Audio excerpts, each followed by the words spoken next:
Hello guys, welcome back to another FIFA 21 Pro Clubs video. Today I'm going to be showing you the best VFL Pro Player centre-back player build. So as you can see here, I've got it all set up ready. This is a centre-back build, so obviously central defender, not full-back, just centre-back for this one, and this is based on a VFL Pro Player. So I'm going to get straight into this now. So the height and the body types.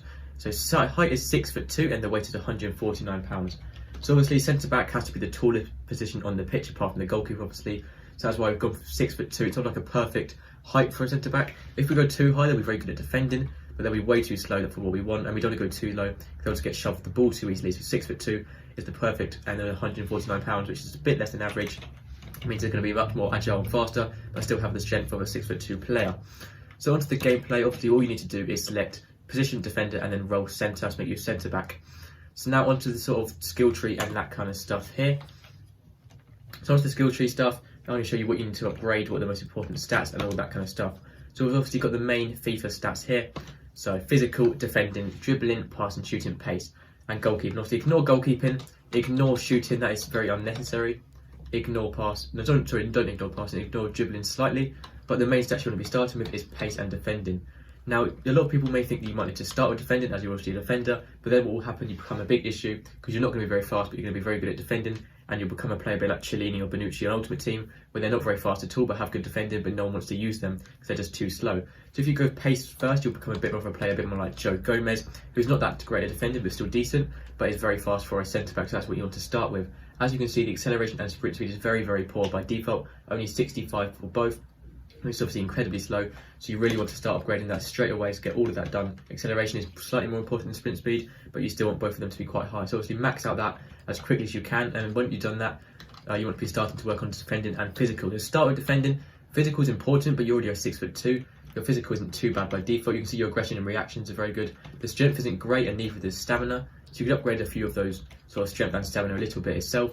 Apart from that, on defending, standing tackle and slide tackle very good by default. So most of the defending stats are quite good by default. Defensive awareness is quite an underrated sort of trait. It's actually very important. But this defending focus here, you can see only costs 1 token, and its interceptions and slide tackle does both of those 1. So that's the first thing you want to be upgrading. Only 1 token to get your interceptions and slide tackle up, and then you can work on the other stuff around that. So now obviously we've got dribbling, passing, shooting, and physical left. I've already sort of gone through physical, defending, and pace. So dribbling, passing, shooting, just completely ignore shooting until the very end. Or sort of when you've got a very good defender, very high rated with pace, defending, and physical, then you can start maybe using shooting to a bit more fun really. But the only thing on shooting is the weak foot. That is quite important. You need to have at least 3 or 4 star weak foot. 3 stars okay, but not when you get to a too high level. You want to have at least 4 star when you're a centre back. But that is it. Skill moves really doesn't matter. Maybe 3 or 4 star at minimum, but I don't think 5 stars necessary. You can see it's already on 4 star. There's not really much point having it 5 star on a centre back.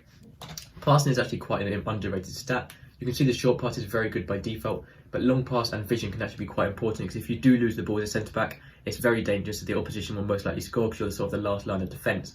So you really don't want to lose the ball there. And long pass and vision or crossing as well can be very useful to getting the ball high up the pitch and out to your wingers as well when you're under pressure. So that's pretty much all I have to go through in this video.